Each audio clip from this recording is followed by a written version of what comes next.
नवा पेपरफुटी कायदा लागू झाला?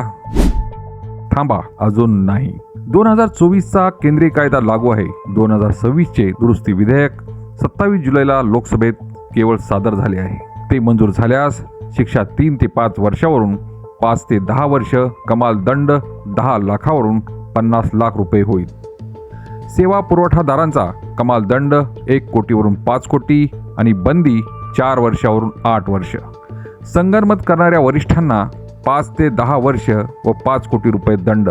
संघटित गुन्ह्यात किमान शिक्षा 5 वरून 7 वर्ष, कमाल शिक्षा 10 वर्षच राहील. किमान दंड मात्र 1 कोटीवरून 10 कोटी रुपये करण्यात आला आहे. तर तपास 2 महिन्यात, आरोपपत्रानंतर खटला 3 महिन्यात. राज्याने विशेष जलदगती न्यायालये नेमावीत. केंद्र विशेष तपास पथक स्थापन करू शकेल. पण दोन्ही सभागृहांची मंजुरी आणि राष्ट्रपतींची संमती मिळेपर्यंत हे बदल लागू नाहीत. कठोर शिक्षा पुरेशी की अंमलबजावणी अधिक महत्त्वाची? फक्त कडक कायद्याने पेपरफुटी थांबेल का? तुमचं मत कमेंटमध्ये नक्की सांगा आणि MPSC नीट मित्रांना हा व्हिडिओ नक्की शेअर करा. आणि अशाच महत्त्वाच्या अपडेटसाठी राजकारण सखोल चॅनलला सबस्क्राईब करा. धन्यवाद.